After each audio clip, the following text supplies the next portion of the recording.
Shalom. My name is Adam, and I welcome you to the parable of the Vineyard. Every day, Yahweh is waking up a remnant, a group of people who are coming out of deceptions, realizing our walk is to consist of faith and obedience to his righteous commands. Each week, we read through and examine a portion of the Torah, allowing the Spirit of the Most High to guide, teach, and open our eyes and ears to the wondrous matters out of his law. Join us as we seek to be refined by his word, preparing ourselves for the return of our King of Kings, being faithful and obedient, walking in his way, truth, and life.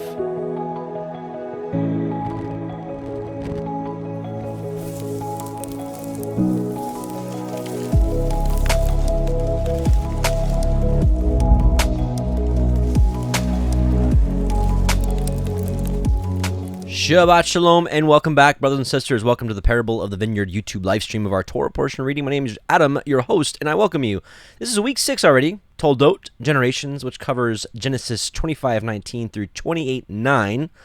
It's all about Jacob and Esau. Well, there's a lot more. Rebekah being barren and the Most High saying, hey, there's 2 nations in your womb, and the elder shall serve the younger, and much more. But I'll tell you what, it's just the best day of the week, and I'm excited to go over scriptures together with you. I'm excited to come out of Babylon together with you and learn how to do things Yah's ways. So, with that being said, just in case you're new, as I said, my name's Adam, and what I have been called to do is to study the Torah with all my heart, soul, and mind, and to dig deep into it to see how we can apply the Torah to our lives today.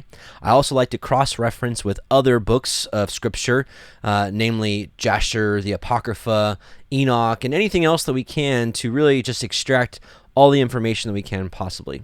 I like to research, and I like to share my research, and this is the calling that the Most High has given me. So, with that being said, I'm no expert. I don't claim to have all the answers. I don't even claim to be right about everything. I hope to be, and I think we should all strive to be, but knowing that we're all human and we have limitations. So let's grow together, even in our differences, and praise Yah. How about that? Let's start with prayer.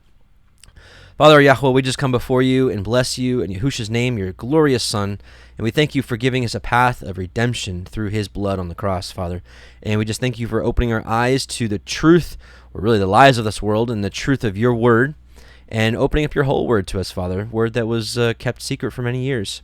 Father, we just ask that your Holy Spirit, your Ruach HaKodesh, would be with us and guide us as we read your word, and please give us understanding, and let us grow together. In Yahushua's mighty name, hallelujah, amen, Shabbat Shalom, shofar blast. You want to do one with me? Let's do it.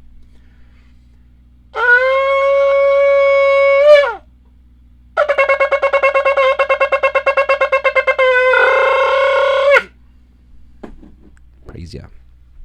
All right, let's get to it. Genesis 25:19. I'm going to be reading the main portion out of the Sefer. A lot of you ask which translation I like. There's many good ones out there. My preference just happens to be the Sefer. It doesn't mean I agree with every single translation they have or whatnot, but I just find it the one I like to use.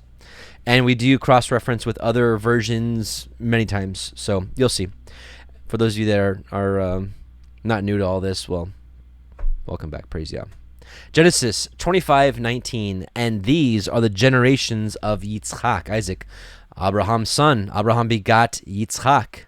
And Yitzchak was 40 years old when he took Rivkah to be his woman, the daughter of Bethuel the Aramite of Padan Aram, the sister to Lavan the Aramite. And Yitzchak entreated Yahweh for his woman, his wife, because she was barren.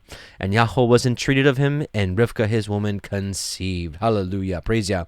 We kind of see the same thing that we saw with Sarah, just barren, and then the Most High delivering. But something that we really don't can I just read right past is Abraham leaving behind Isaac, a righteous child.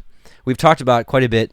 We see in Deuteronomy 30 the promise of his return and gathering his people. The precursor to that, or the requirement of that, is we come back to him through his Torah, us and our children with all of our hearts. So the point being is we need to diligently passing this on to our children. But here, with the passing of the baton from Abraham to Isaac, I just want to share this. This is from Sirach, also known as Ecclesiasticus, was included in the Apocrypha of the 1611 KJV. Chapter 30, verse 2 through 6 says this: He who disciplines his son will profit by him, and will boast of him among acquaintances. He who teaches his son will make his enemies envious, and will glory in him in the presence of friends. The father may die. Now listen to this. This is what I'm reading this passage for this, from Abraham. Think about it from an Abraham perspective. The father may die, Abraham, and yet he is not dead, for he has left behind him one like himself. While alive, he saw and rejoiced, and when he died, he was not grieved. He has left behind him an avenger against his enemies, and one to repay the kindness of his friends. And I read that to also read this.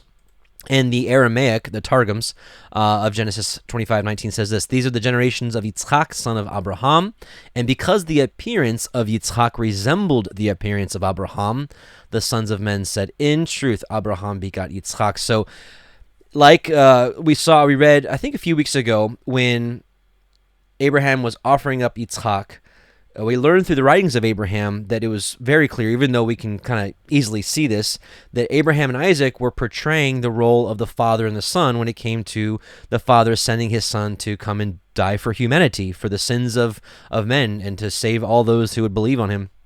But so we see here in this, so Isaac is in the image of his father, both in physical appearance and, of course, in spiritual, that being walking in the ways of the Most High. So he's really encompassed this passage in Sirach where it says, the father may die, and yet he is not dead, for he has left behind him one like himself.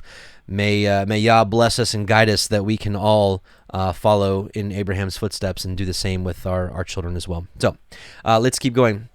And we're actually here in verse 21. And Yitzchak entreated Yahweh for his woman, his wife, because she was barren, and Yahweh was entreated of him, and Rivkah, his woman, conceived. Let's read the book of Jasher 25:28 through 26:8. And just in case you're new, the book of Jasher was mentioned in the Bible twice. Joshua 10:13 and 2 Samuel 1:18 are these things not written in the book of Jasher. So Jasher 25:28, and the reason we're reading this is we get just a little more of the story. There's a little more details than just this. And if you're like me, you want to know more, and that's why we're going to read it. And Rebekah, the daughter of Bethuel, the wife of Abraham's son Yitzchak, was barren in those days. She had no offspring, and Isaac dwelt with his father in the land of Canaan.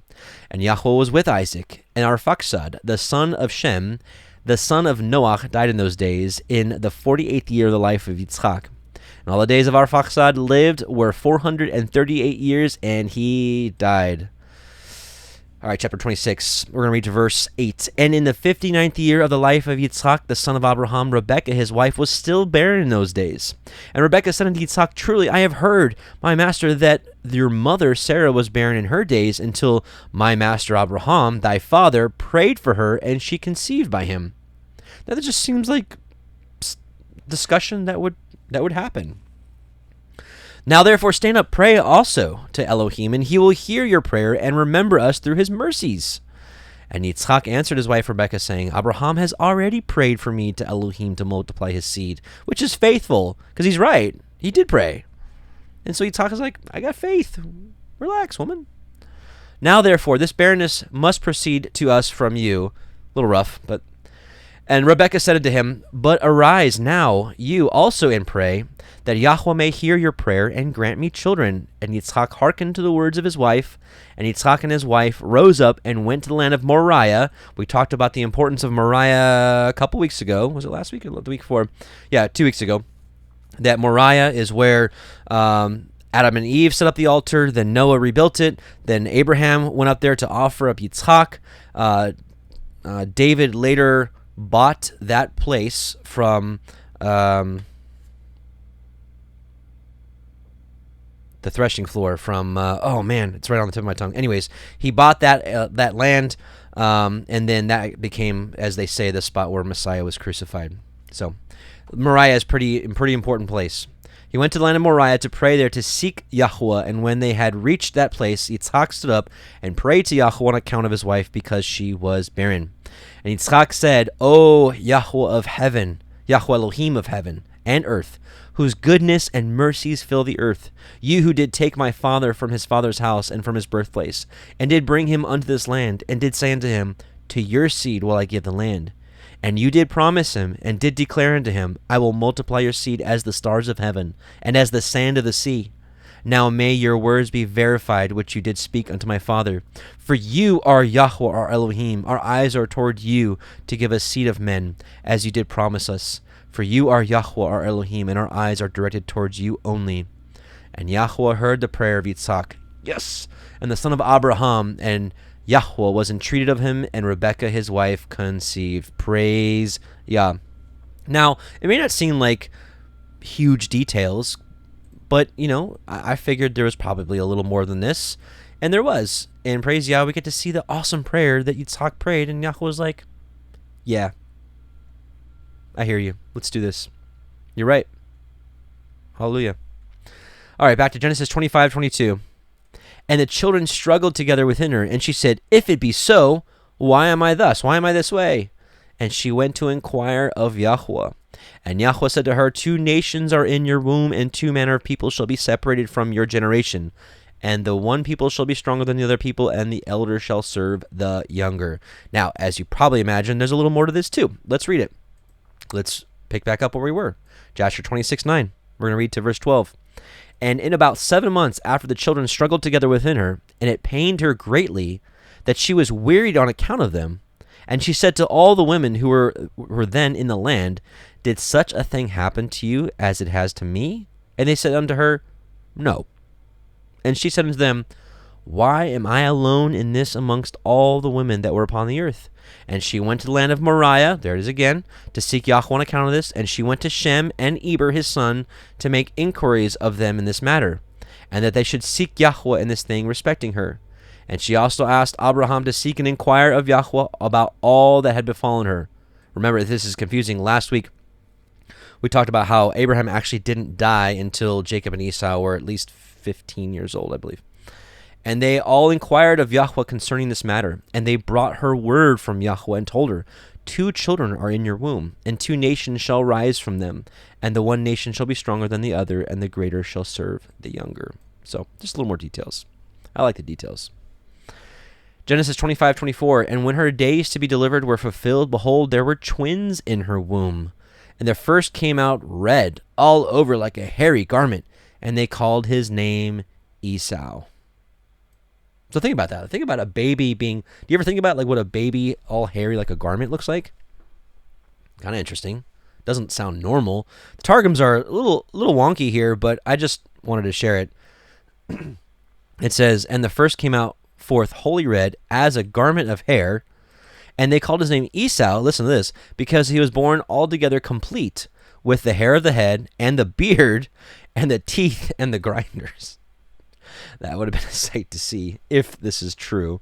This may just be Jewish insertion, but I just thought it was interesting. Whether that's true or not, I don't know. But it does say, at least in the scriptures that are we know are true, says here that he was hairy like a garment. And I don't know have you ever seen a hairy garment? It's pretty hairy. It's probably why Jacob ended up putting an entire goat skin on his arm, because Esau was super hairy. Anyways, they called his name Esau. And after that came his brother out, and his hand took hold on Esau's heel, and his name was called Jacob. And Yitzhak was 80 years old when she bore them. And the boys grew, and Esau was a cunning hunter, a man of the field, and Jacob was an upright man, dwelling in tents. A couple other things. Let's look at the name Jacob. His name was Jacob. Let's look at his name. Jacob is a common male given name and a less well-known surname. It is cognate of James, derived from... All right, we don't need all this. The name comes either from Hebrew root, meaning to follow and to be behind, but also to supplant, to circumvent, to assail, to overreach, or from the word heel, akeb, which can be taken to mean may Elohim protect. So when we know the life of Jacob, pretty accurate. Pretty accurate. Also, a couple interesting things about the birth of Jacob and Esau. We read in the book of 2 Esdras, which is another book that was included in the Apocrypha, the 1611 KJV and many other canons of Scripture. In 2 Ezra chapter 6, 1 through 10, we get an interesting little passage here that says the birth of Jacob and Esau brought forth a new era. Let's read this. And he said to me, at the beginning of the circle of the earth, before the portals of the world were in place, and before the assembled winds blew, and before the rumblings of thunder sounded, and before the flashes of lightning shone, and before the foundations of paradise were laid, and before the beautiful flowers were seen, and before the powers of movement were established, and before the innumerable hosts of angels were gathered together, and before the heights of the air were lifted up, and before the measures of the firmaments were named, and before the footstool of Zion was established, and before the present years were reckoned, and before the imaginations of those who now sin were estranged, and before those who stored up treasures of faith were sealed, then I planned these things, and they were made through me and not through another. Listen to this. Just as the end shall come through me and not through another. End times is all coming through Yah, not through an Antichrist that's waiting to walk into the third temple and stand up and say, I am Elohim. No, we're waiting for Yah. Anyways, I read all that to read this. And I answered and said, what will be the dividing of the times? Or when will be the end of the first age and the beginning of the age that follows? And he said to me, from Abraham to Yitzchak, because from him were born Jacob and Esau. For Jacob's hand held Esau's heel from the beginning. For Esau is the end of this age, and Jacob is the beginning of the age that follows. Kind of cool. For the beginning of a man is his hand, and the end of a man is his heel. Between the heel and the hand, seek for nothing else, Ezra. So the point is that this started a new age, and we read about that in the book of Enoch. It talks about the apocalypse of the weeks, and there was one of the weeks was the seed. What was it called? The seed of, oh boy. Do I have the link up here for that? No, I don't. Let's take a look real quick. It's, right here. Nope, previous. Right here. Here we go.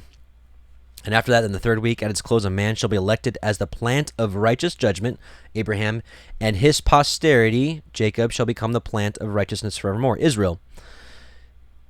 So that was the next week, the next age. These are the different ages of time. Plant of righteousness, that was the term I was looking for. All right. Also, a couple other details about Jacob and Esau. We're going to go back to Jasher 26. We're going to read just 17 and 18. And the boys grew up to their 15th year, and they came amongst the society of men. Esau was a designing and deceitful man, and an expert hunter in the field. And Jacob was a man perfect and wise, dwelling in tents, feeding flocks, and learning the instructions of Yahweh and the commands of his father and mother. And Isaac and the children of his household dwelt with his father Abraham in the land of Canaan, as Elohim had commanded them. So I want to read this also because I want to recognize that Esau was a designing and deceitful man. And I want to prep this because in this Torah portion, we're going to read about Esau selling his birthright. And some people have been so puzzled at this, and they're like, man, he must have just been not very bright or just half-witted, and that's not the case. It says he was a designing and deceitful man, which designing and deceitful people are typically pretty intelligent. Now, of course, you can use intelligence for good, you can use intelligence for evil. And we see here, we'll learn, of course, that Esau used his intelligence for evil, while Jacob using his wisdom and intelligence for good things, for learning the commandments of the Most High and following after the ways of his father. So, what else? What else we got here? Okay, back to Genesis 25. And the boys grew, and Esau was a cunning hunter, a man of the field, and Jacob was an upright man dwelling in tents. We already read that. And Yitzchak loved Esau because he did eat of his venison, but Rivkah loved Jacob. What's this all about? I find it interesting because we know that Isaac and Rebekah knew that Esau was not an upright man. We'll read about it later in this Torah portion that they were just grieved because of him and his ways. but yet Yitzchak still favored Esau, and it says specifically because he did eat of his venison. And I gotta tell you what, I've eaten deer in my life, not my whole life, but here and there. I grew up a city boy, but when I'd go visit my family in the country, I'd eat deer on occasion. But I tell you what, I've never had backstrap until a few weeks ago.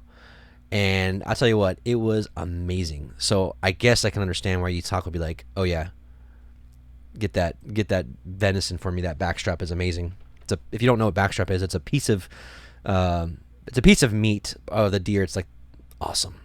But anyways, why did Isaac not prefer Jacob over Esau? Did the love of this food kind of blind him to that? I don't know, because Isaac was a wise man. He was intelligent. We don't get all the details here, but I don't know. Just kind of interesting. I do have here some notes to look at Jubilees, chapter 19, verses 13 through 31. 19, 13 through 31. Now, just as a word of caution, the book of Jubilees, I do believe, contains really good historical information. Jubilees chapter 50 at the end kind of troubles me. I believe it kind of adds to the Torah. So anytime from now in the future when I read this, I'm going to give that warning that I do believe that chapter 50 of Jubilees was added because it adds extra commandments to the Torah, and I'm just not a big fan of that. Yah says don't do that. But I do believe that this is still a good text that has good information. So with that warning, Jubilees 19:13. We'll just get some more details about what's going on here.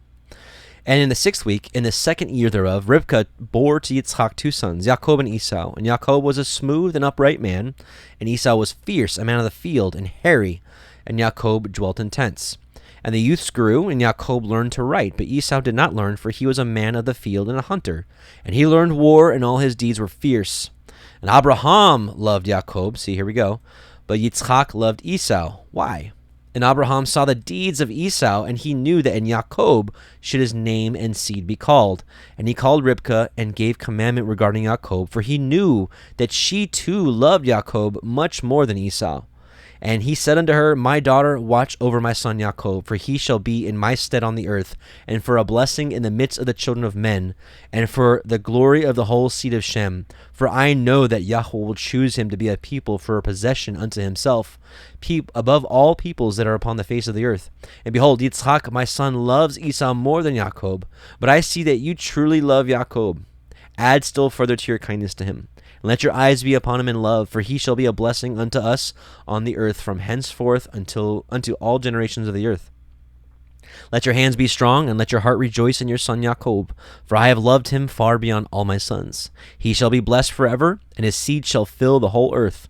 If a man can number the sand of the earth, his seed also shall be numbered. And all the blessings wherewith Yahweh has blessed me and my seed shall belong to Jacob and his seed always. And in his seed shall my name be blessed, and the name of my fathers Shem and Noach and Hanok, Mahalalel and Enosh and Seth and Adam. And these shall serve to lay the foundations of the heaven, and to strengthen the earth, and to renew all the luminaries which are in the firmament. And he called Jacob before the eyes of Rivkah his mother, and kissed him and blessed him, and said, Jacob, my Yachid, my beloved, whom my soul loves, may Elohim bless you from above the firmament, and may he give you all the blessings wherewith he blessed Adam, and Hanok, and Noach, and Shem, and all the things of which he told me, and all the things which he promised to give me. May he cause to cleave to you and to your seed forever, according to the days of heaven above the earth. And the Ruachot, the spirits of Mastema, Satan, shall not rule over you or over your seed to turn you from Yahweh, who is your Elohim from henceforth forever. And may Yahweh Elohim be a father to you, and you the firstborn son, and to all the people always. Go in peace, my son. And they both went forth together from Abraham. And Rivkah loved Jacob with all of her heart, with all her soul, very much more than Esau. But Yitzchak loved Esau much more than Jacob. Why?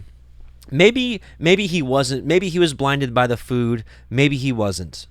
Maybe he was just like, this is my firstborn, and he was just like, maybe he's just a slow learner of the commands, the Torah. Maybe he'll come around. He's my firstborn, so I should honor him more. I don't know. We don't have all the information. We can only speculate. But, also to keep some other things in mind, Ecclesiasticus 20, verse 29, presents and gifts blind the eyes of the wise and stop up his mouth that he cannot reprove. Is that what happened to Yitzhak? I can't judge. I have no clue. I wasn't there. He's a much greater man than me, but it's just interesting. I like to, again, in case you're new, I'm a why guy. I like to ask questions. Why? So just wondering. We don't have any concrete evidence, but just wanted to share. Like I said, I like to share the research that I'm led to do with you all. So getting back to Genesis 25:29, and you know what? Let me just pause here also real quick, because think about this. We know that Abraham was righteous. We know that he taught Yitzhak in all the ways, and we know that Yitzhak was righteous, a good man.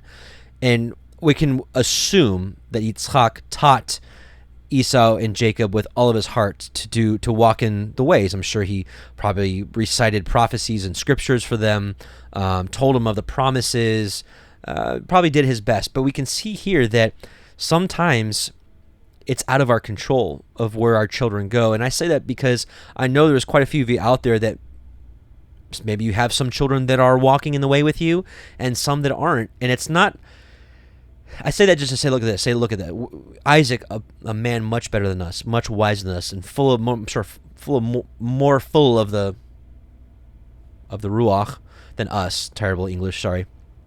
Never said I was a expert linguist either. If he had a son that went totally astray, we have to deduce then that sometimes there's nothing we can do for some of our children. That doesn't mean we don't ever stop, and I don't think Isaac ever stopped praying for Esau or trying to share the truth or trying to get him to come around. But we can't beat ourselves up too much is what I'm trying to say. So for those of you out there that have some children that have not walked in the way, don't lose hope, because you never know. They can always change. I've heard so many good stories, so many testimonies of children just not walking in the way, and then Yah does something. He answers prayers, and all of a sudden they're asking questions, and they're reading, and they're getting interested, and they're coming out of the world. And so don't lose hope. Don't lose hope. All right, let's get back to Genesis 25, verse 29. And Yaakov sawed pottage, and Esau came from the field, and he was faint.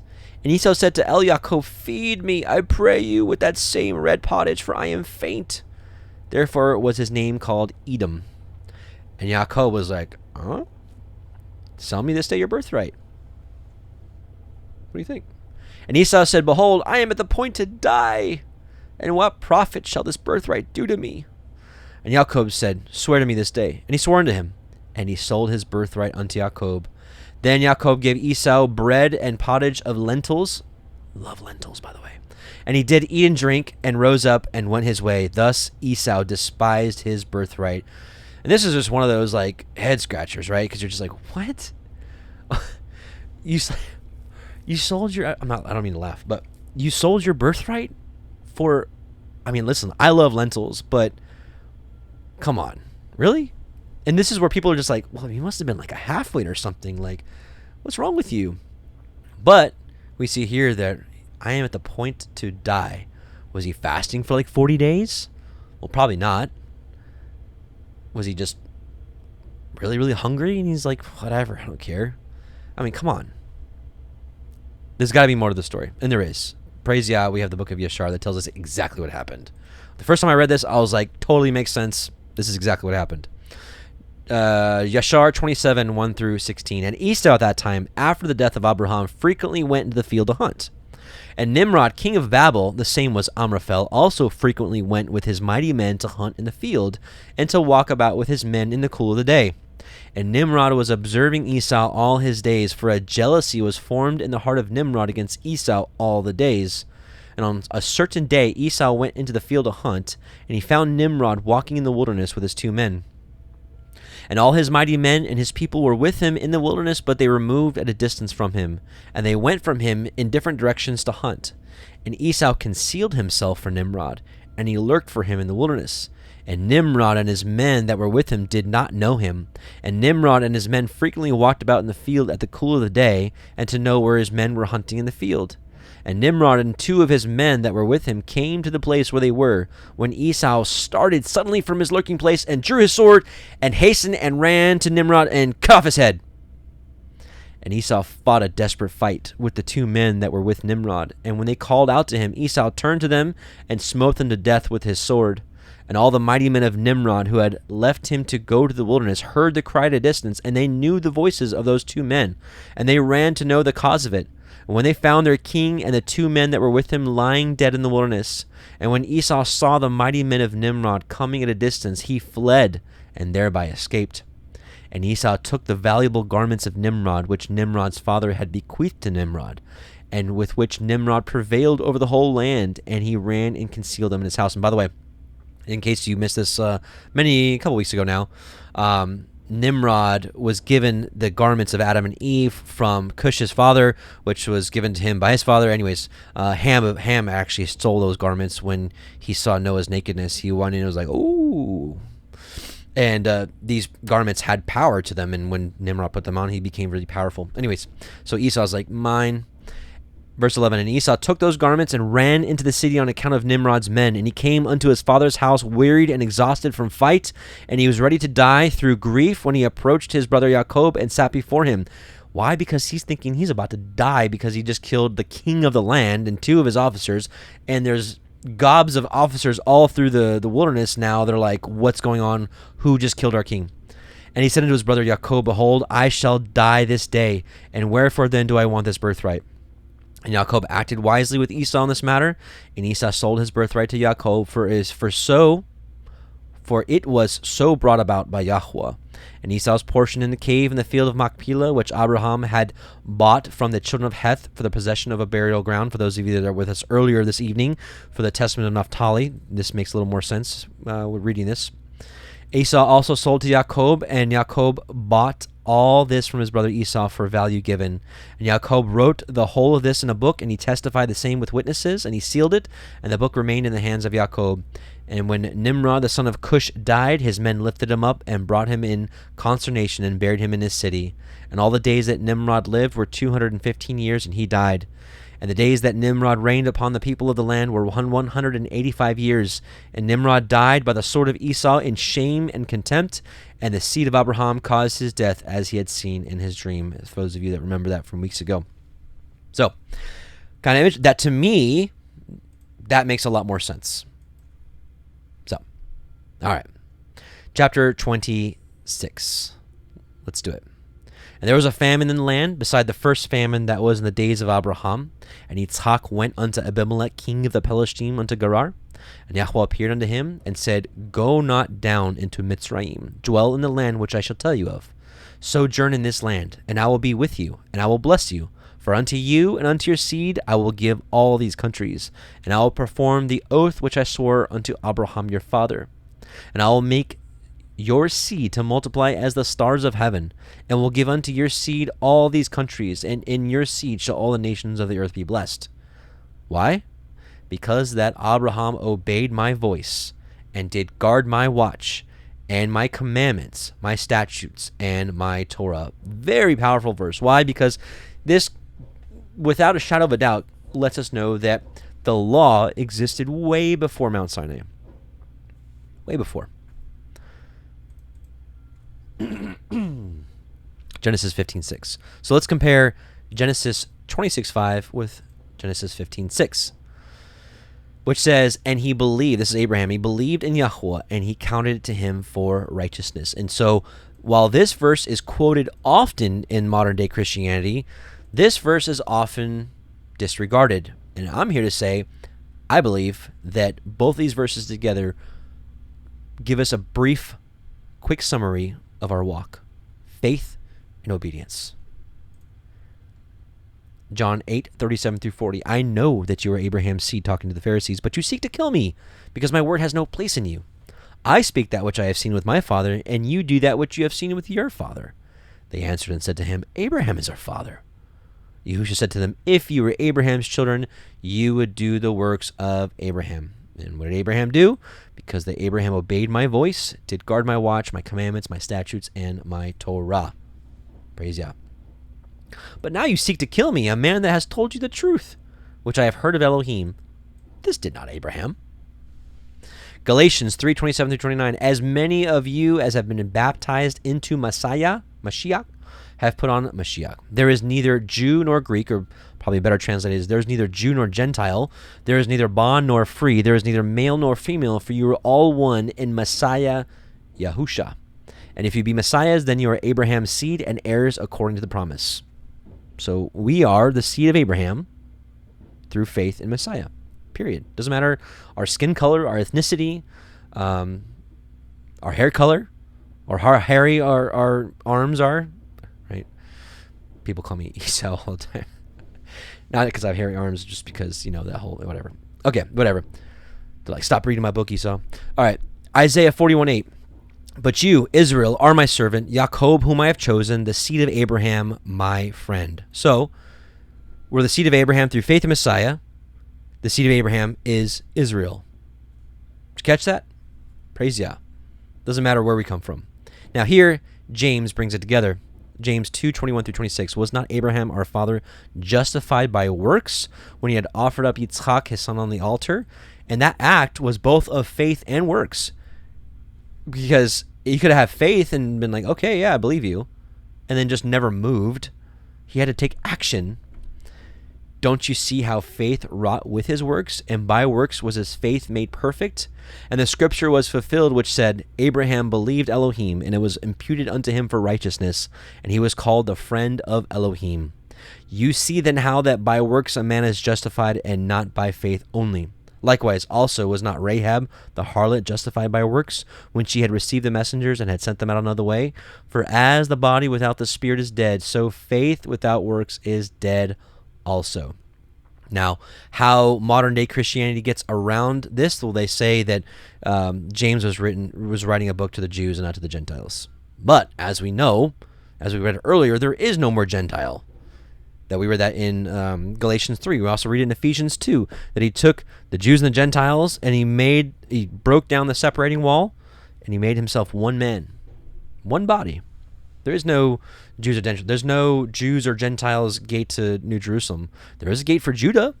There's a gate for Naphtali and Benjamin and Asher and Reuben and all the others. But there's not a gate for Gentiles into New Jerusalem.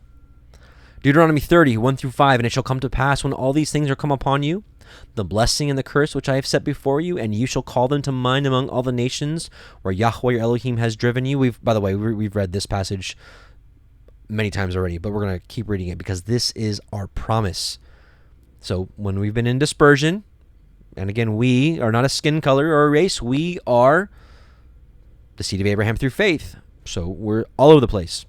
And shall return unto Yahweh your Elohim, and shall obey his voice according to all that I command you this day, you and your children, with all your heart and with all your soul, that then Yahweh your Elohim will turn your captivity and have compassion on you, and will return and gather you from all the nations where Yahweh your Elohim has scattered you. If any of yours be driven out to the outmost parts of heaven, from thence will Yahweh your Elohim gather you, and from thence will he fetch you.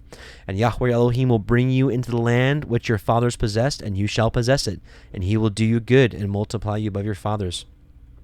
When it says here, turn your captivity, a lot of us think that this captivity has to mean like shackles and whips and all kinds of things. Let's not forget that as soon as the Israelites were freed out of Egypt, because things got a little hard, they wanted to go back. Why?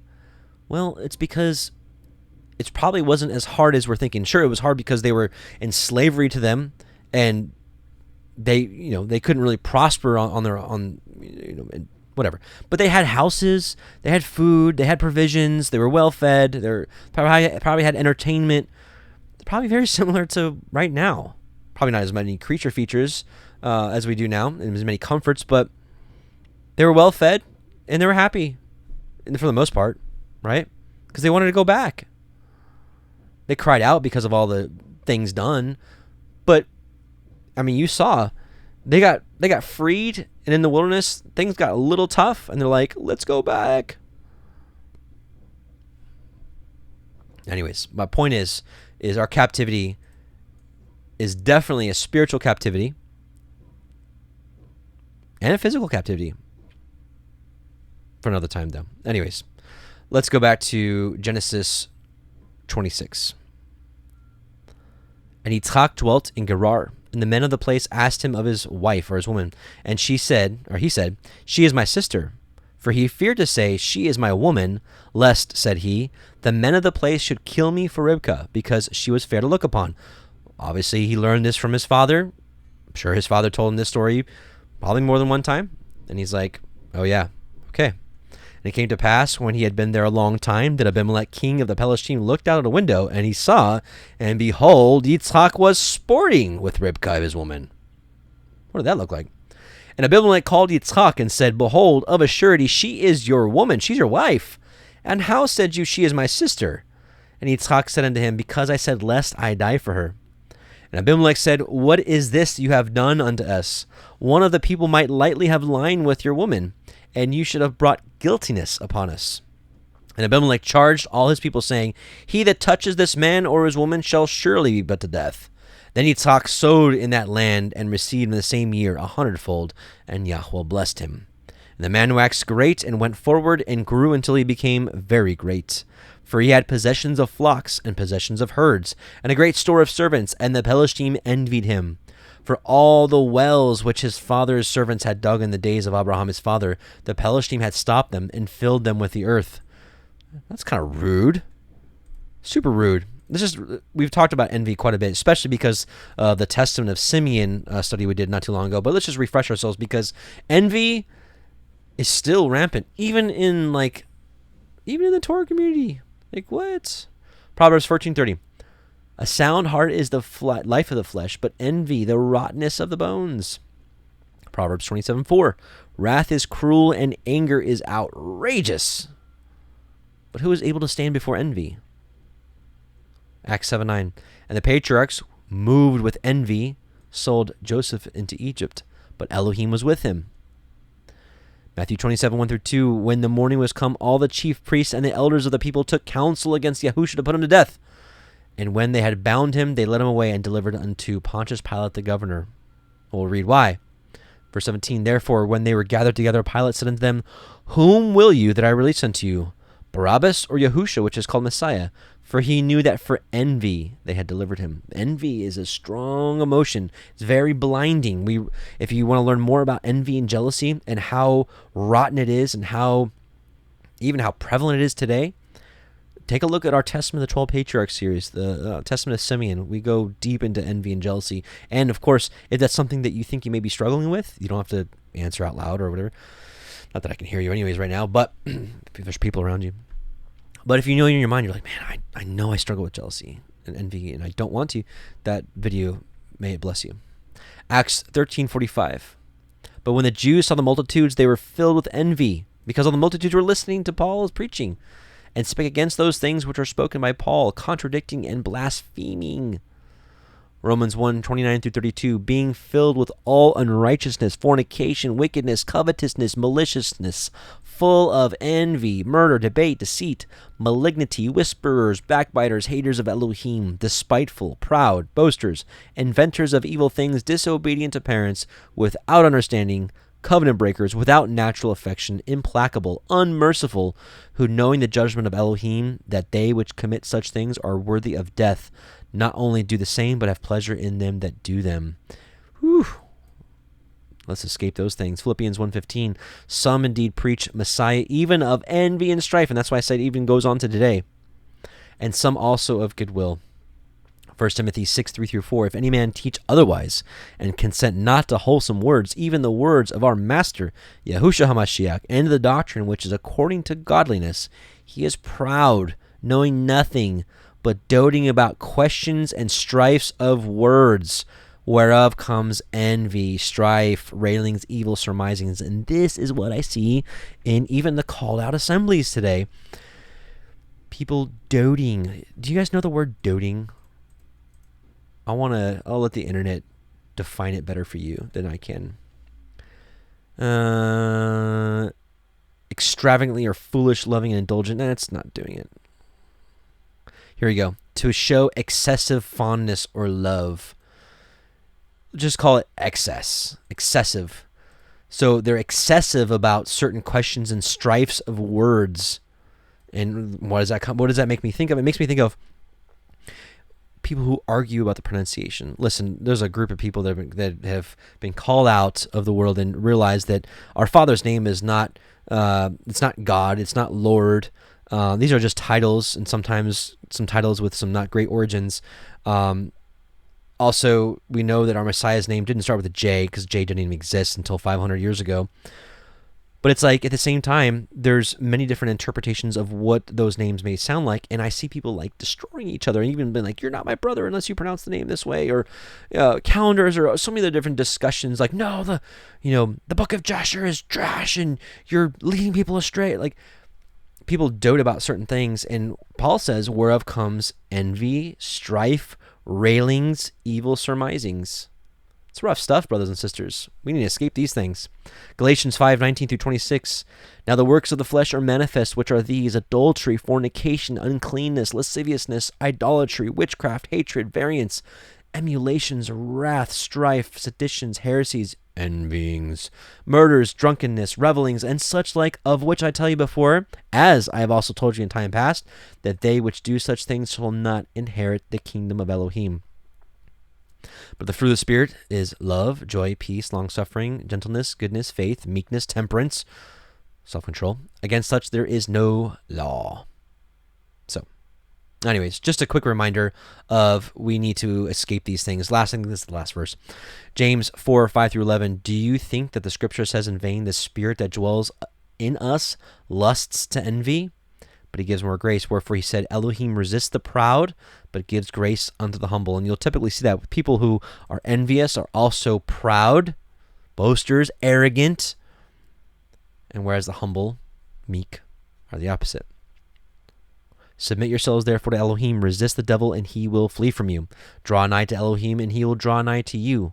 Cleanse your hands, you sinners, and purify your hearts, you double-minded. Be afflicted, and mourn, and weep, and let your laughter be turned into mourning, and your joy into heaviness. Humble yourselves in the sight of Yahweh, and he shall lift you up. Speak not evil of one another, brethren. He that speaks evil of his brother and judges his brother speaks evil of the law, the Torah, and judges the Torah. But if you be a judge of the Torah, you are not a doer of the Torah, but a judge. There's only one judge. Praise Yah for that. Testament of Simeon, chapter 1. We're going to read verse 7-20, and we're going to move on from envy. And again,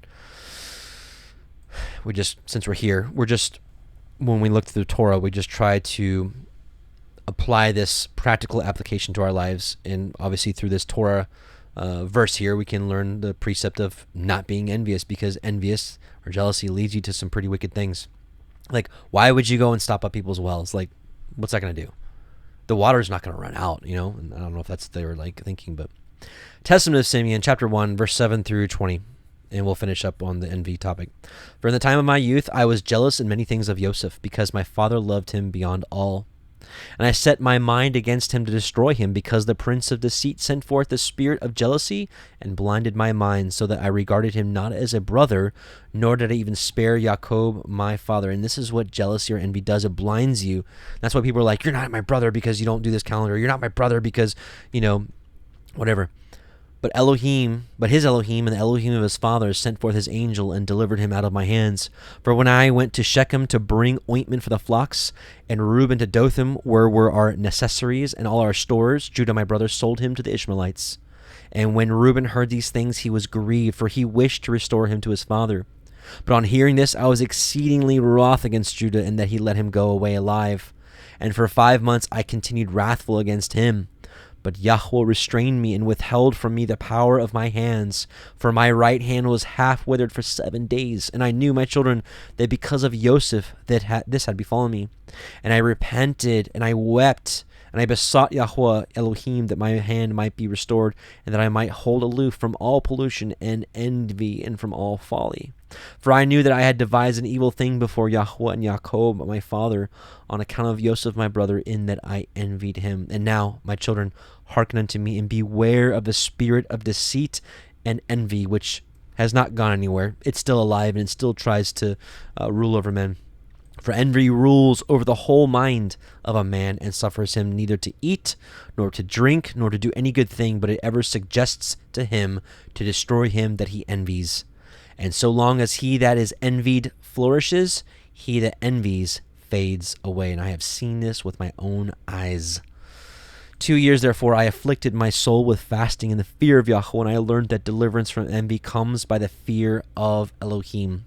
For if a man flee to Yahweh, the evil spirit runs away from him, and his mind is lightened.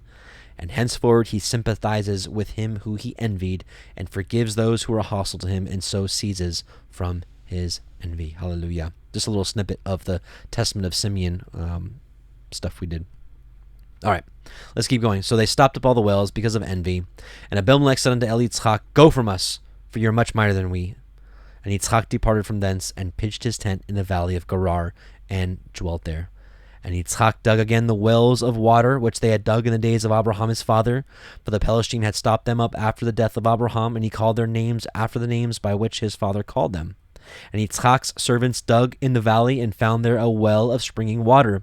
And the herdsmen of Gerar did strive with Yitzchak's herdsmen, and saying, The water is ours. And he called the name of the well Esek, because they strove with him, or contention. And they dug another well, and strove for that also, and he called the name of it Sitnah, which means hostility. And he removed from there, and dug another well, and for that they strove not, and he called the name of it Rehovot. For he said, For now Yahweh has made room for us, and we shall be fruitful in the land.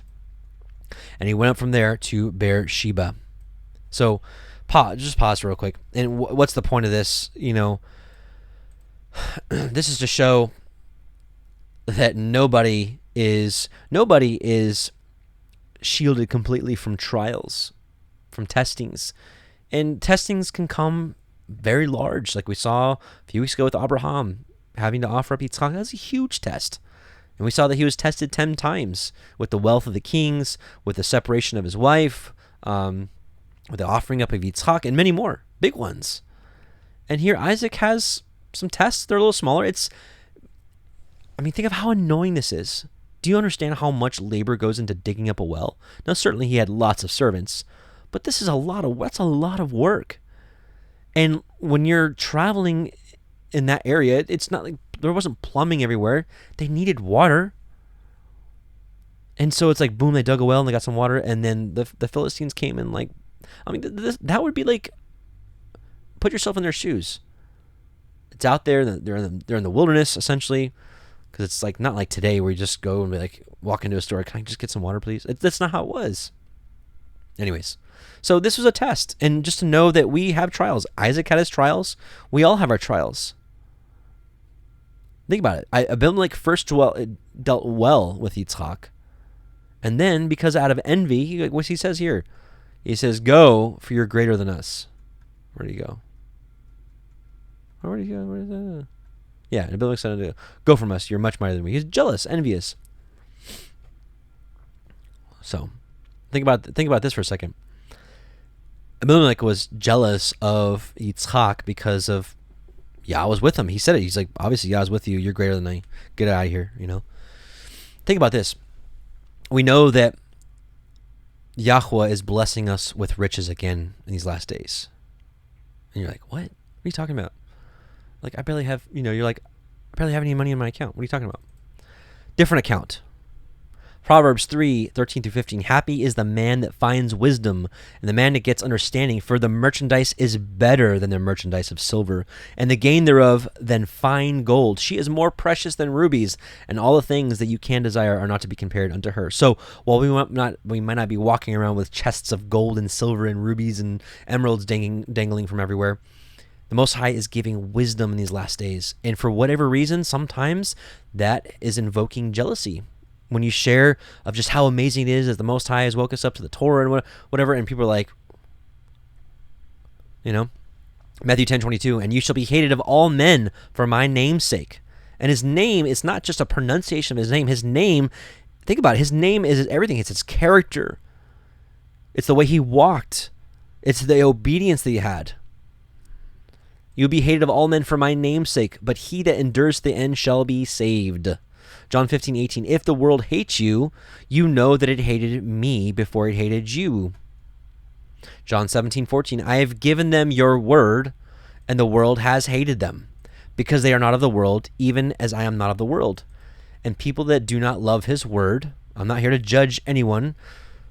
I'd rather share the light with everyone, but I'm just making an observation that people that dislike his Torah, which is his word, you'll typically notice they are typically people of the world as well. 1 John 3:13, marvel not, my brethren, if the world hates you. Isaiah 59:15, yes, truth fails. What's the truth? Psalm 119, 142, the Torah is the truth. Yes, truth fails.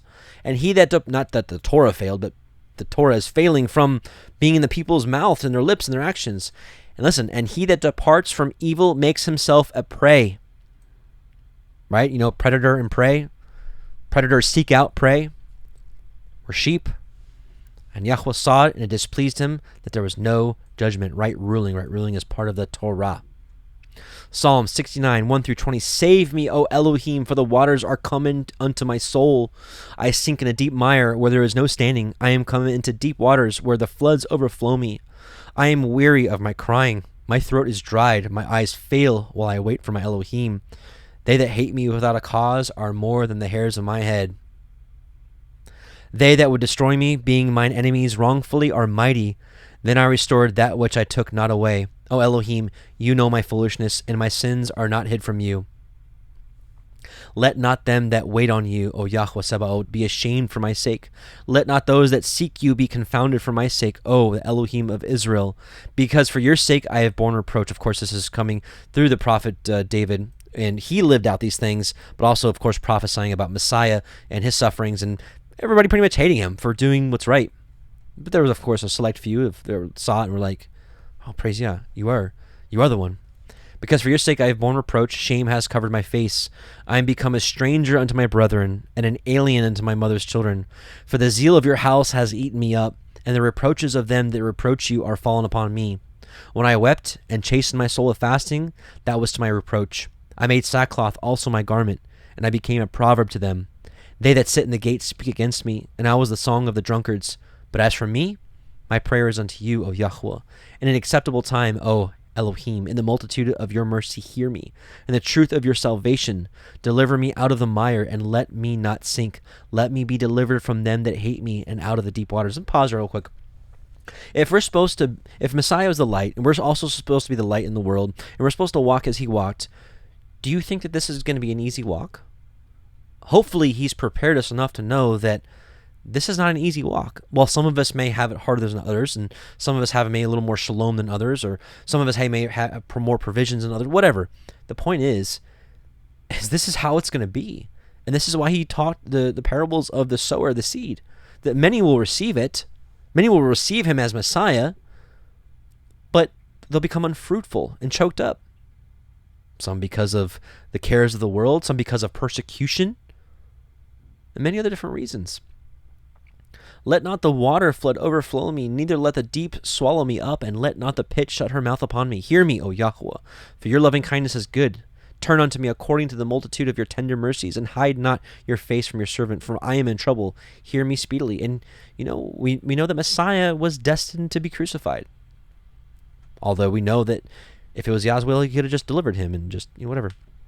Or sent legions of angels, as Messiah said. But thankfully, Messiah did that for us. None of us had to do that. So Yah can deliver us from these major troubles and distresses that we have. Sometimes he will, sometimes he won't. Maybe he won't deliver because there's some things that we still need to learn in the midst of our trials. So maybe instead of trying to escape these trials, maybe we should pause in the midst of the fire and be like, purify me, test my heart, try my reins. Remove from me what's not of you. Draw nigh unto my soul and redeem it. Deliver me because of my enemies. You have known my reproach and my shame and my dishonor. My adversaries are all before you. Reproach has broken my heart, and I am full of heaviness. And I looked for some to take pity, but there was none, and for comforters, but I found none. We'll stop there. Anyways, long rabbit trail, but praise Yah. So, testing. We all get it. We all get it. All right, so Genesis 26:24. And Yahweh appeared unto him, Isaac, in the same night and said, I am the Eloha of Abraham, your father. So Isaac just went through these tests, and here's Yah, like, here I am. Fear not, for I am with you. Don't worry about these things that are happening to you. And I will bless you and multiply you for your seed, my servant Abraham's sake. And he built there an altar and called upon the name of Yahweh and pitched his tent there. And there Yitzchak's servants dug a well. Then Abimelech went to him from Gerar, and Ahuzath, one of his friends, and Pichol, the chief captain of his army. And Yitzchak said unto them, Why do you come to see me, seeing you hate me, and have sent me away from you? And they said, We saw certainly that Yahweh was with you. And we said, Let there be now an oath betwixt us, even betwixt us and you, and let us cut a covenant with you. Why? Because they know. They know what happens when you mess around with Yah's people. The Philistines knew when they messed with Abraham. They're like, oh boy. That you will do us no hurt, as we have not touched you, and as we have done unto you nothing but good, and have sent you away in peace. You are now the blessed of Yahweh. And he made them a feast, and they did eat and drink. So, is it a coincidence that after seeking Yahweh, that Abimelech that Yah changed the hearts of Abimelech and his crew? It's kind of like Job and his friends that after all that went down, and his friends left, and they came back and they're like, oh, Job. Yeah. Anyways, let's take a look at let's see what I want to look at. Psalm 50:15. Just to know that we're all going to have our troubles, but we can call upon you. Psalm 50:15, and call upon me in the day of trouble, and I will deliver you, and you shall glorify me. That should be like the glorious exchange. Yah delivers you, and you have a testimony to share. Have you shared your testimony of what Yah has done for you? Have I? We got a testimony to share, brothers and sisters. Deuteronomy 31:8, and Yahweh, he it is that does go before you. He will be with you. He will not fail you, neither forsake you. Fear not, neither be dismayed. This is something that I can also attest to, is when I've got a difficult situation, or I may know that I'm getting ready to talk to someone that I can share the truth with, and I just pray this. I pray this, that he would go before me. And there's been some times where it's just like, wow, you totally went before me, and you totally softened that person's heart, and they received this, or you totally went before me and delivered me from this, and I had to do nothing other than just to seek you and to beseech you, oh Yah, and how amazing you are. So don't ever forget this verse, for him to go before us.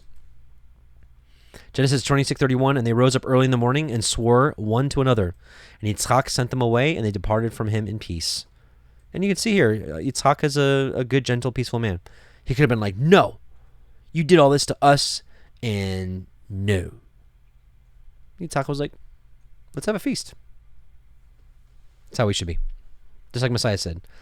Or when Peter was like, how often shall my brother sin against me and I forgive him? He's like, till 7 times? And Messiah's like, I tell you not until 7 times, but 70 times 7. Genesis 26:32. And it came to pass the same day that Yitzchak's servants came and told him concerning the well which they had dug, and said unto him, we have found water. And he called it Sheva, 7. Therefore the name of the city is Beer-sheba unto this day.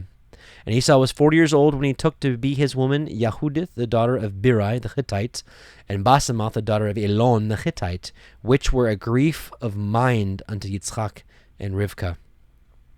I think there's something in the Targums here, yeah.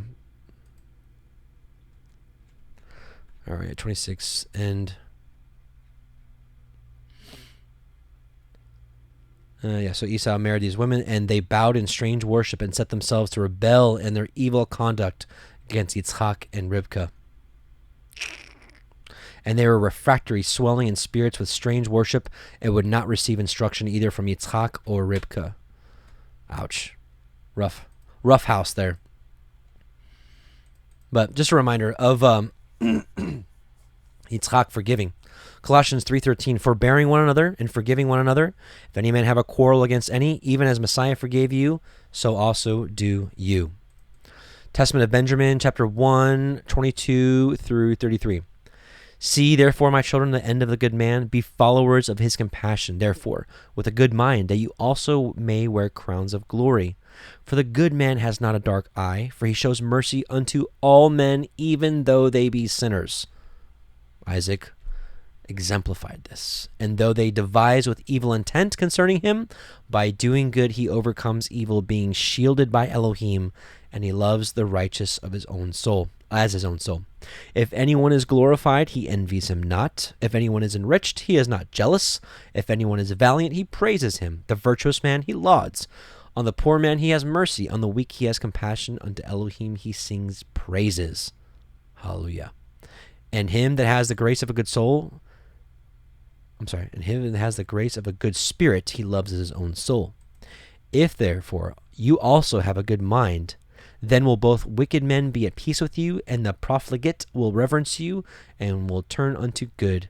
And the covetous will not only cease from their inordinate desire, but even give the objects of their covetousness to them that are afflicted.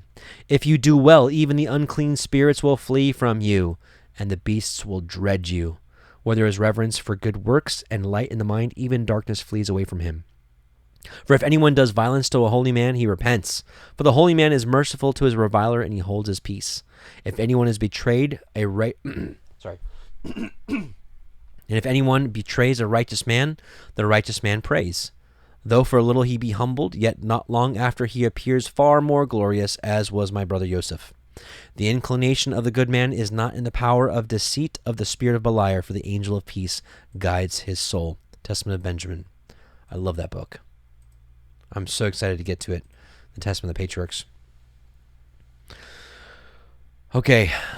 We're gonna read a little bit of Jasher, 28, and then we're gonna move on to 27 of Genesis. All right, Jasher 28. We're gonna read 16 through 29. And when the days of the famine had passed away, Yahweh appeared to Yitzhak and said to him, Rise up, go forth from this place, and return to your land, to the land of Canaan. And Isaac rose up and returned to Hebron, which is in the land of Canaan, and he and all belonging to him, as Yahweh commanded him. And after this, Shelach, the son of Arphaxad, died in that year, which is the 18th year of the lives of Jacob and Esau. And all the days that Shelach lived were 433 years, and he died. At that time, Yitzhak sent his younger son Jacob to the house of Shem and Eber, and he learned the instructions of Yahweh, and Jacob remained in the house of Shem and Eber for 32 years. And Esau his brother did not go, for he was not willing to go, and he remained in his father's house in the land of Canaan. And Esau was continually hunting in the fields to bring home what he could get. So did Esau all the days. And Esau was a designing and deceitful man, one who hunted after the hearts of men, and inveigled them. Inveigled is to wow, or to I'm not really good at definitions. Let's just look it up real quick. Inveigled, like to impress, to win over by coaxing, flattery, artful talk. There you go. Much better than I could say. One who hunted after the hearts of men and inveigled them. And Esau was a valiant man in the field, and in the course of time went as usual to hunt, and he came as far as the field of Seir, the same as Edom. And he remained in the land of Seir, hunting in the field 1 year and 4 months. And Esau there saw in the land of Seir the daughter of a man of Canaan, and her name was Jehudith, the daughter of Birthright, the son of Ephor, from the families of Heth, the son of Canaan. And Esau took her for a wife, and he came unto her. 40 years old was Esau when he took her. And he brought her to Hebron, the land of his father's dwelling place, and he dwelt there. And it came to pass in those days, in the 110th year of the life of Yitzhak, that in the 50th year of the life of Jacob, in that year died Shem, the son of Noah. Shem was 600 years old at his death. And when Shem died, Jacob returned to his father to Hebron, which is in the land of Canaan. And in the 56th year of the life of Jacob, people came from Haran, and Rebekah was told concerning her brother Laban, the son of Bethuel. For the wife of Laban was barren in those days, and bare no children. And also all his handmaids bare none to him. And Yahweh afterward remembered Adinah, the wife of Laban, and she conceived and bare twin daughters. And Laban called the names of his daughters, the name of the elder Leah, and the name of the younger Rachel. They were twins. And those people came and told these things to Rebekah, and Rebekah rejoiced greatly that Yahweh had visited her brother, and that he had gotten children. Okay. Now, let's take a look at chapter 27, a big part of this, which is the blessing of Isaac given to Jacob deceitfully. But before that, water break.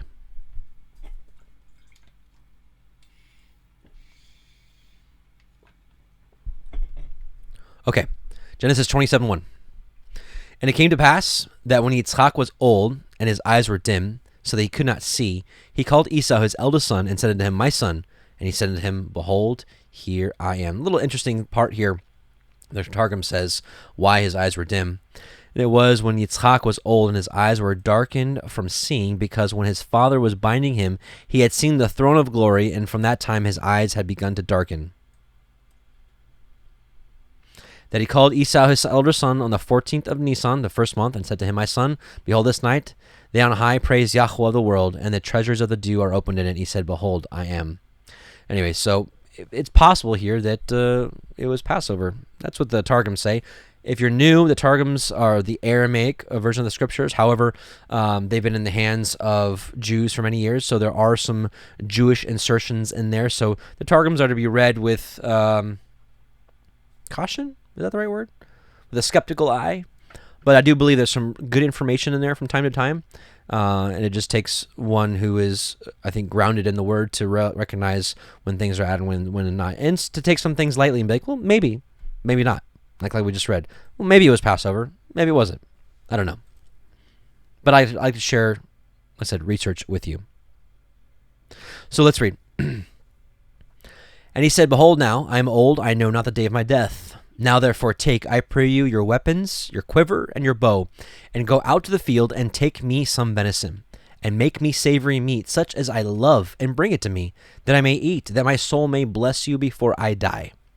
And Rivkah heard when Yitzchak spoke to Esau her son. Remember, she heard that the elder will serve the younger, so she knew that Yaakov was to be the one that inherits this blessing. So she heard this, and she's like, And Esau went to the field to hunt for venison and to bring it. And Rivkah spoke unto Yaakov her son, saying, Behold, I heard your father speak unto Esau your brother, saying, Bring me venison, and make me savory meat, that I may eat, and bless you before Yahweh, before my death. Now therefore, my son, obey my voice according to that which I command you. Go now to the flock, and fetch me from thence 2 good kids of the goats, which are the young ones. Kids are the young goats, which would qualify for Passover. In Passover, it says you may take of the 1-year-old or less of the sheep or the goats. And I will make them savory meat for your father, such as he loves. And you shall bring it to your father, that he may eat, that he may bless you before his death.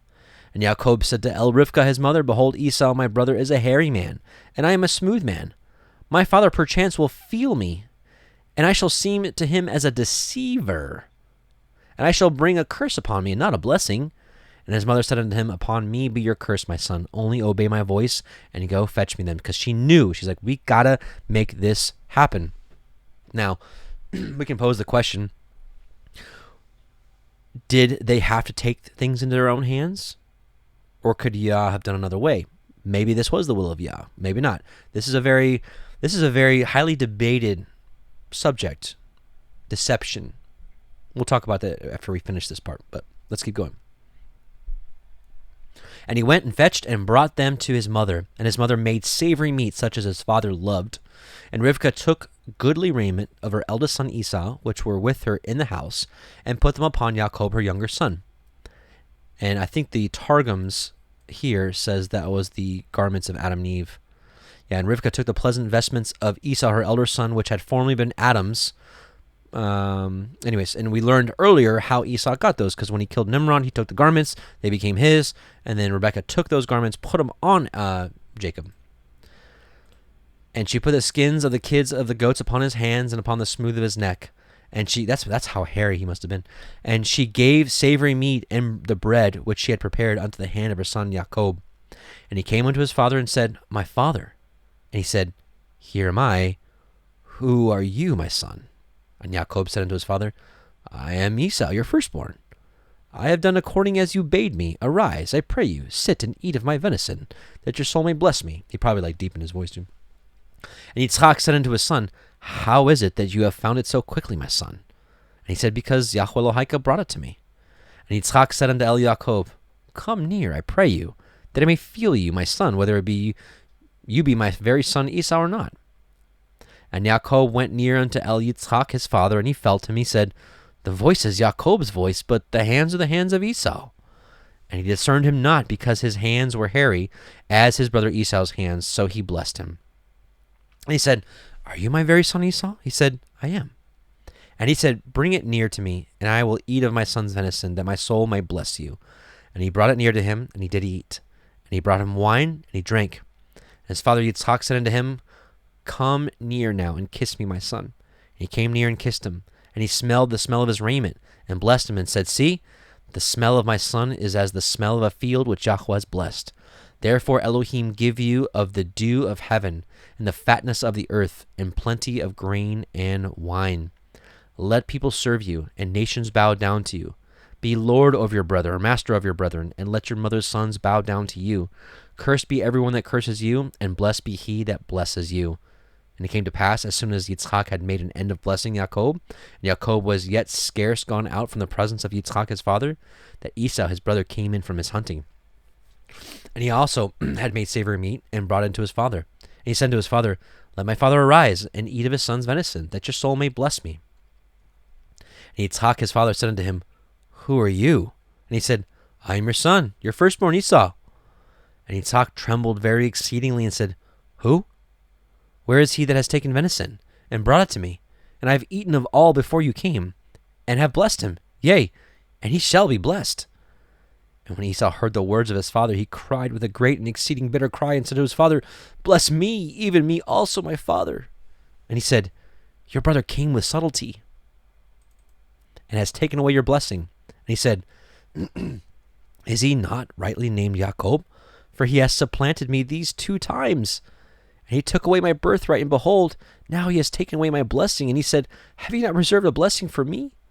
And Yitzhak answered and said unto Esau, Behold, I have made him your master, and all his brethren have I given to him for servants. And with grain and wine have I sustained him. And what shall I now do unto you, my son? And Esau said unto his father, Have you but one blessing, my father? Bless me, even me also, my father. And Esau lifted up his voice and wept. And Yitzhak his father answered and said to him, Behold, your dwelling shall be the fatness of the earth, and of the dew of heaven from above. And by your sword shall you live, and you shall serve your brother. And it shall come to pass that when you have the dominion, that you shall break his yoke from off your neck. And we'll stop right there, actually. So, the underlying question here, and the question that's hotly debated, of course, here, is deception okay? Because we're reading Torah here, and we're supposed to glean from Torah. We can either glean this is what you to do or not to do. So first of all, let's remember this. Genesis 25:23. This is what Yahweh said. And Yahweh said unto her, 2 nations are in your womb, and 2 manner of people shall be separated from your bowels. And the one people shall be stronger than the other people, and the elder shall serve the younger. So this is the will of Yahweh, that Yaakov would receive the blessing. And as I said from the beginning, is it possible that Rebecca took this into her own hands? Just like we saw with Abraham and Sarah. They knew the promise of a child was coming, but nothing happened. And so they're like, well, let's take matters into our own hands. And, let me give you Hagar. And so he goes into Hagar and has Ishmael, of course, which we know was the will of Yah anyways. But the underlying question, is deception okay? And that's what I kind of want to talk about today. And I think the general answer is, of course, is no. But let's talk about a couple things. Genesis 12:11-13. It came about when he was approaching Egypt that he said to his wife Sarah, See now, I know that you are a beautiful woman, and when the Egyptians see you, they will say, This is his wife, and they will kill me. But they will let you live. Please say that you are my sister, so that it may go well for me because of you, and that I may live on account of you. So it was kind of deceptive to be like, well, she's my sister. It wasn't telling the truth. There was a little bit of dash of deception in there. Was that okay? Well, it was to preserve life. Genesis 26:5, remember, because Abraham obeyed me, fulfilled his duty to me, kept my commandments, my statutes, and my laws. We have no record that Abraham was a sinner. They did anything sinful.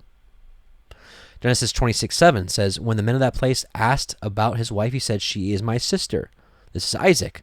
For he was afraid to say my wife, thinking the men of the place might kill me on account of Rebekah, since she is beautiful. And that was the custom of the people of the Canaanites. They saw a woman, they're like, I don't care if she's married, go kill her husband. It's because I want her. So it's easy for us to be like, oh, I wouldn't have done that. Well, really? You sure? It's easy to say that now. Put yourself in that situation.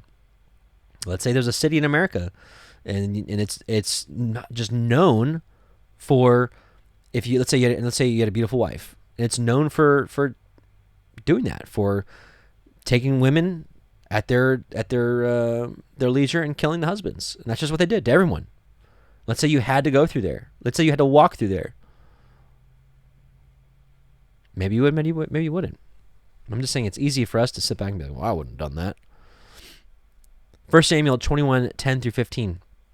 Then David set out and fled that day from Saul and went to Achish, king of Gath. But the servants of Achish said to him, is this not David, the king of the land?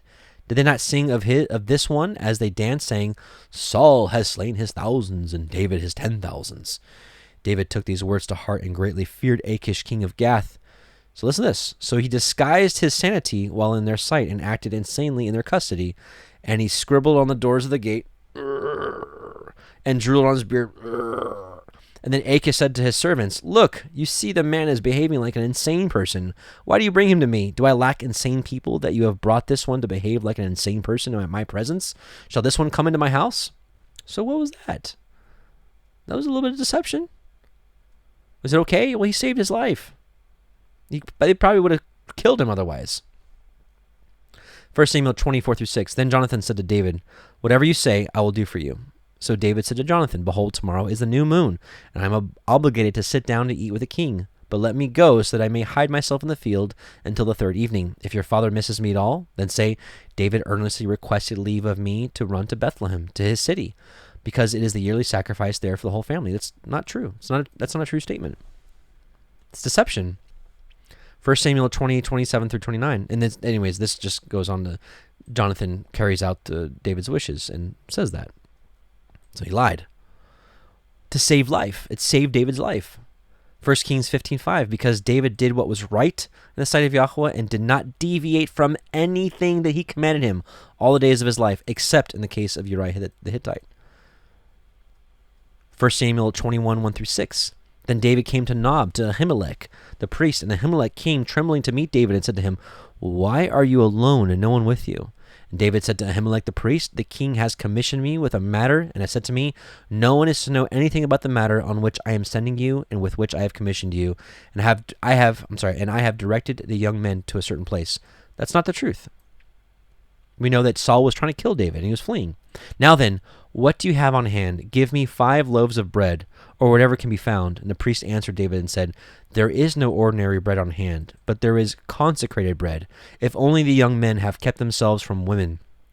David answered the priest and said to him, be assured, women have been denied to us as previously when I left, the bodies of the young men were consecrated. Though it was an ordinary journey, how much more then will their bodies be consecrated today by eating this set-apart bread? So the priest gave him consecrated bread, for there was no bread there except the bread of the presence, which was removed from its place before Yahweh in order to put hot bread in its place on the day it was taken. So first of all, you have David, who was kind of deceiving here, but also they were traveling and they were extremely hungry, and they asked for the bread and they were given the bread, which is unlawful. Now here we come. We're going to bring it together here with Messiah. Mark 2:23. And it happened that he was passing through the grain fields on the Sabbath, and his disciples began to make their way along while picking the heads of grain. The Pharisees were saying to him, look, why are they doing that which is not lawful on the Sabbath?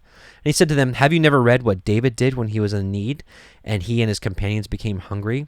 How that he entered the house of Elohim in the time of Abiathar the high priest, and ate the consecrated bread which is not lawful for anyone to eat except the priests, and he also gave it to those who were with him? Yahushua said to them, the Sabbath was made for man, and not man for the Sabbath. What's the point here? Yah is the judge, right? And can grant leniency based off of a certain scenario. Think about this. We have human court here today, which is nothing compared, of course, to the Most High's court. But let's just think about this. Let's walk through this.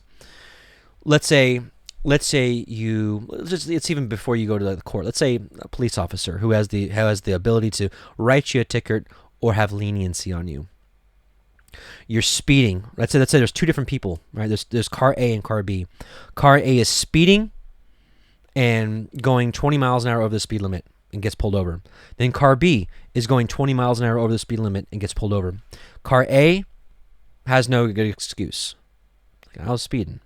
Car B, let's say his wife was pregnant and they're trying to get to the hospital. Or whatever. Some of you be like, why is she giving birth at a hospital? She should just do it at home. I'm just saying, let's just for story's sake. Is the officer more likely to be lenient on car A or car B because of the circumstances? Well, Carby, of course. Well, in the same way, in a much greater way, how about our Heavenly Father, the great judge of all, who sees everything, recognize a scenario and have leniency on people based off of certain situations, aka preserving life. So, is deception okay to preserve life? Let's look at today. Let's say the world just goes absolutely crazy and they're arresting anybody that didn't get a needle stuck in their arm and injected with stuff. Let's say that everybody has a pass and the people that don't have passes are being hunted and destroyed. Let's say some of us didn't want to go through that. Let's say we want to be like, well, let's say let's say you were hiding somebody that had one, that was trying to flee from that persecution. And someone comes to your door and says, do you have anybody here that doesn't have the pass and didn't get injected by that stuff? And let's say you were like, what would you be like? Well, I don't want to be deceptive, so yes, I do. And then they're gone. Or you can be like, no, I don't, which is deceptive, to save life.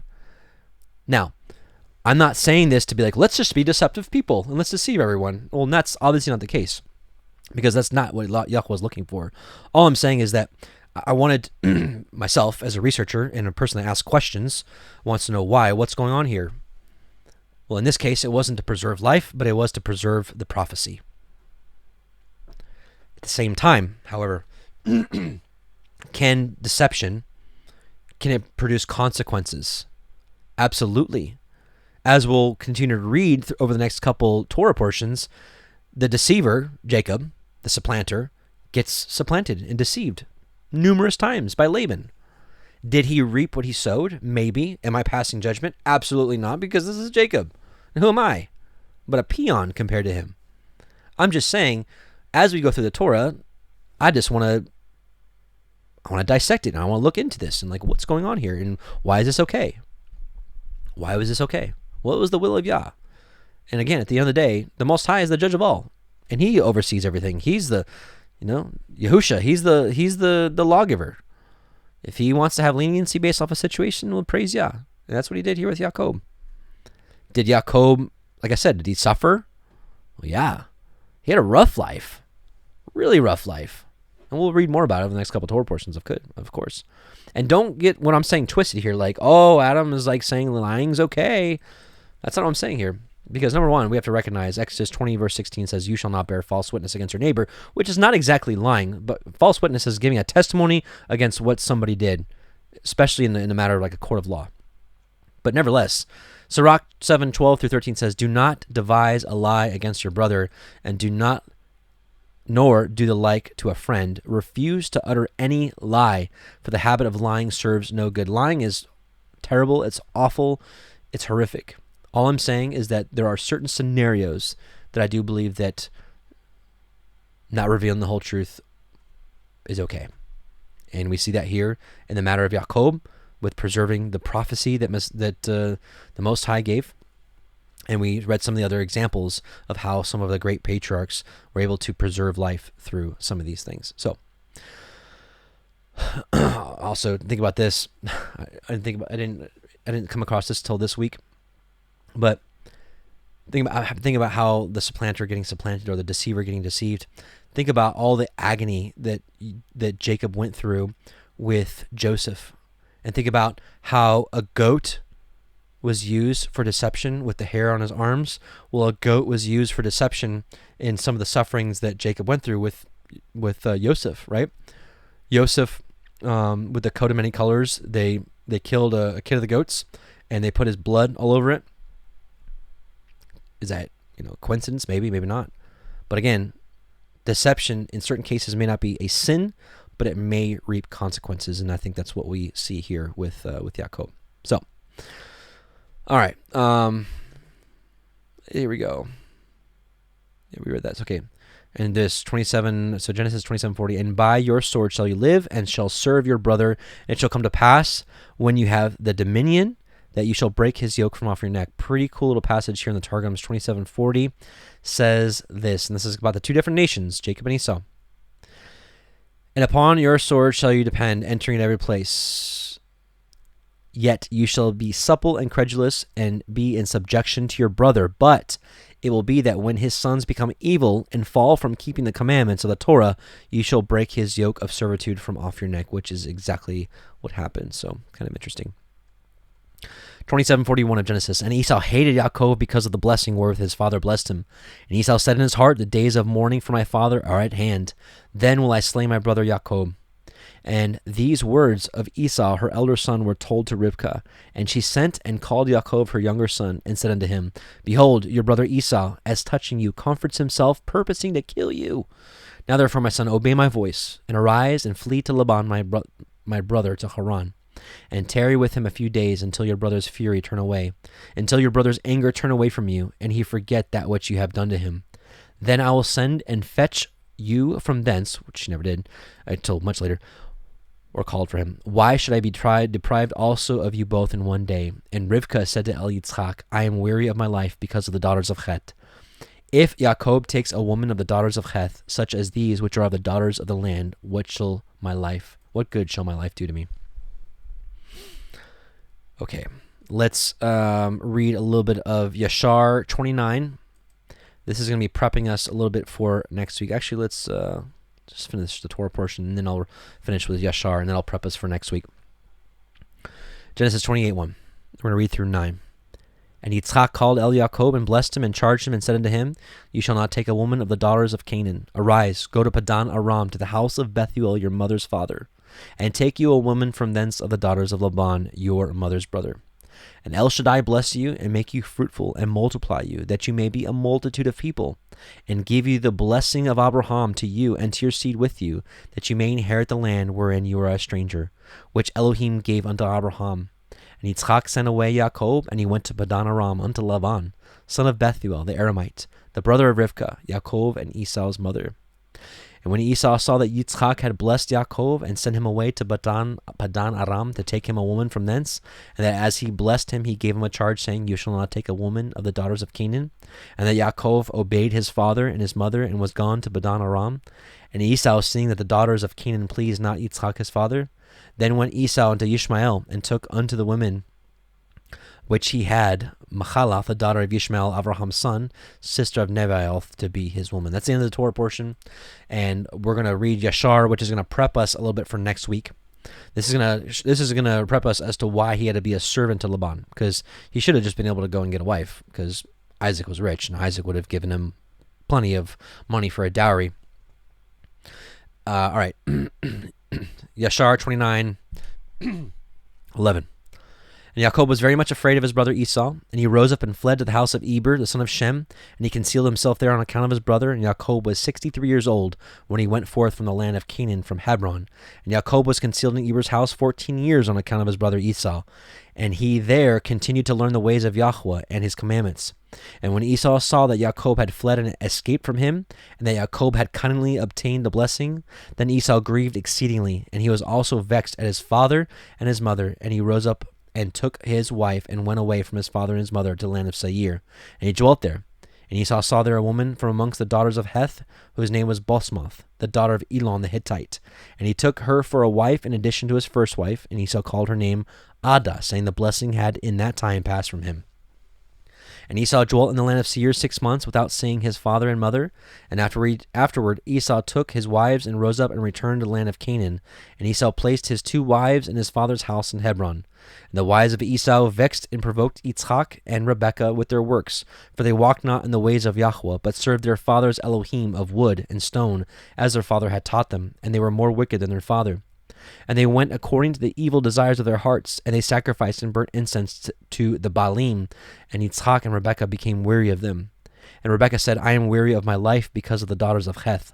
If Yaakov take a wife of the daughters of Heth, such as these which are of the daughters of the land, what good then is life unto me? And in those days Adah the wife of Esau conceived and bare him a son.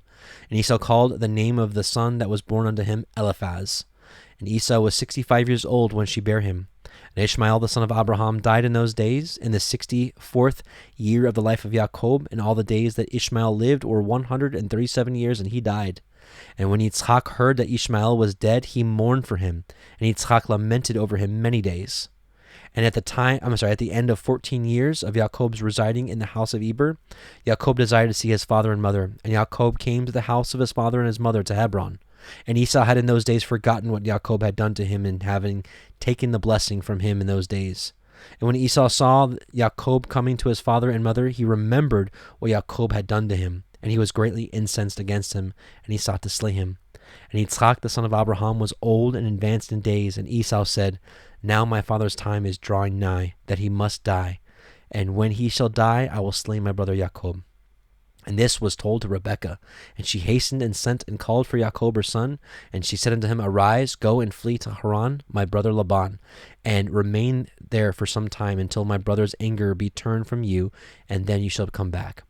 And Isaac called unto Jacob and said to him, Take not a wife from the daughters of Canaan, for thus did our father Abraham command us according to the word of Yahweh, which he had commanded him, saying, Unto your seed will I give this land. If your children keep my covenant that I have made with thee, then will I also perform to your children that which I have spoken, and unto you I will not forsake them. Now therefore, my son, hearken to my voice, to all that I shall command you, and refrain from taking a wife from amongst the daughters of Canaan. Arise, go to Haran, to the house of Bethuel, your mother's father, and take unto you a wife from there, from the daughters of Laban, your mother's brother. Therefore take heed, lest you should forget Yahweh your Elohim and all his ways in the land which you go, and should get connected with the people of the land and pursue vanity and forsake Yahweh your Elohim. But when you come to the land, serve there Yahweh. Do not turn to the right or to the left from the way which I command you and which you did learn. And may El Shaddai grant you favor in the sight of the people of the earth, that you may take there a wife according to your choice, one who is good and upright in the ways of Yahweh. And may Elohim give unto you and to your seed the blessing of your father, and make you fruitful and multiply you, and may you become a multitude of people in the land where you go. And may Elohim cause you to return to this land, the land of your father's dwelling, with children and with great riches, with joy and with pleasure. And Yitzchak finished commanding Jacob and blessing him, and he gave him many gifts, together with silver and gold, which would totally make sense. And he sent him away, and Jacob hearkened to his father and mother. He kissed them and arose and went to Padan Aram. And Jacob was 77 years old when he went out from the land of Canaan from Beersheba. And when Jacob went away to go to Haran, Esau called unto his son Eliphaz, and secretly spoke unto him, saying, Now hasten, take your sword in your hand, and pursue Jacob, and pass before him in the road, and lurk for him, and slay him with your sword in one of the mountains, and take all belonging to him, and come back. And Eliphaz, the son of Esau, was an active man and an expert with the bow, as his father had taught him, and he was a noted hunter in the field and a valiant man. And Eliphaz did as his father had commanded him. And Eliphaz was at that time 13 years old, and Eliphaz rose up and went and took 10 of his mother's brothers with him and pursued Jacob. And he closely followed Jacob, and he lurked for him in the border of the land of Canaan, opposite to the city of Shechem. And Jacob saw Eliphaz and his men pursuing him. And Jacob stood still in the place in which he was going, in order to know what this was, for he did not know the thing. And Eliphaz drew his sword, and he went on advancing, he and his men, toward Jacob. And Jacob said unto them, What is this? What is to do with you that you have come hither? And what means it that you pursue with your swords? And Eliphaz came near to Jacob, and he answered and said unto him, Thus did my father command me, and now therefore I will not deviate from the orders which my father gave me. And when Jacob saw that Esau had spoken to Eliphaz to employ force, then Jacob approached and supplicated Eliphaz and his men, saying to him, Behold, all that I have, and which my father and my mother gave unto me, take that unto you and go from me, and do not slay me, and may this thing be accounted unto you a righteousness.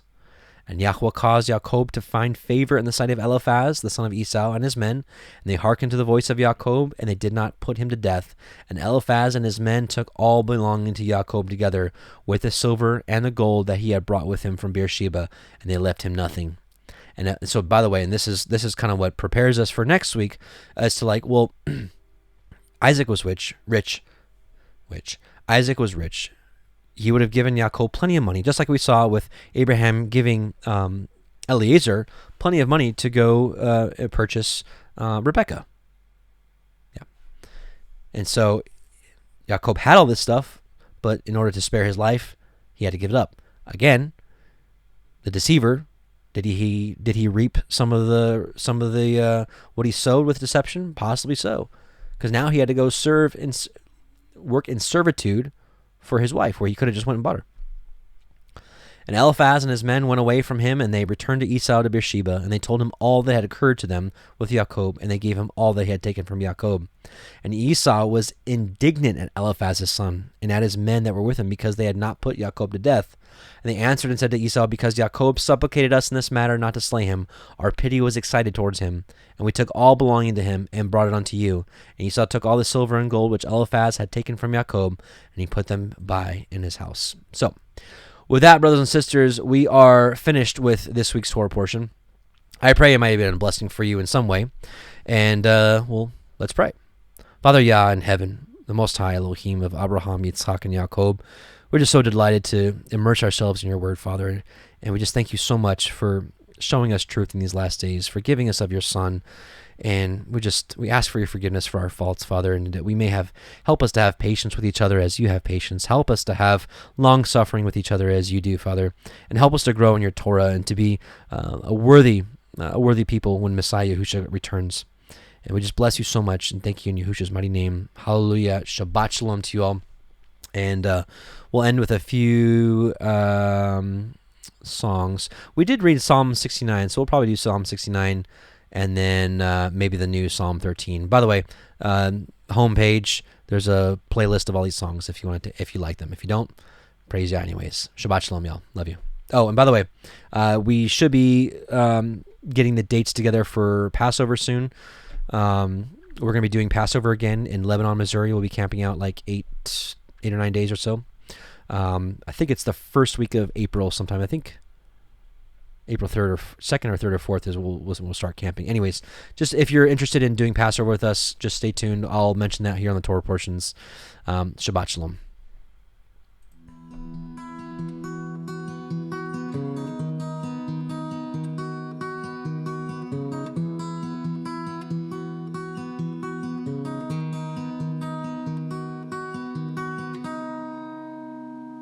Furnace of affliction, you place me tenderly.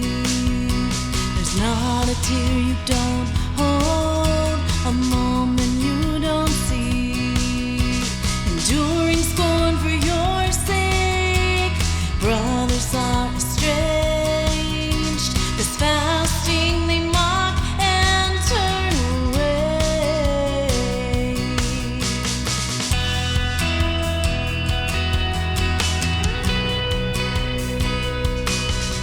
Your abundant loving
take counsel in my soul,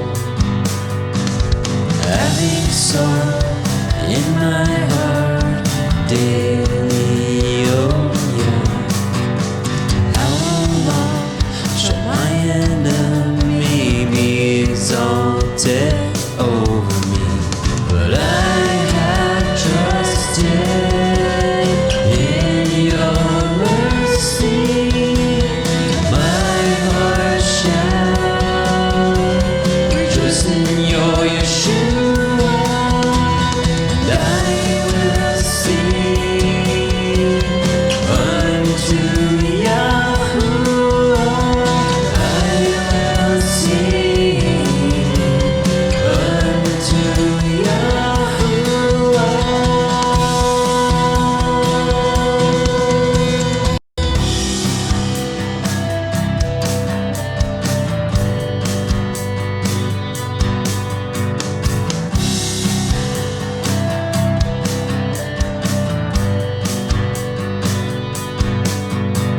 Consider me, O Yahuwah Elohai. Lighten my eyes, lest I sleep the sleep of death, lest my enemies say I have prevailed against him. Those that trouble me rejoice when I am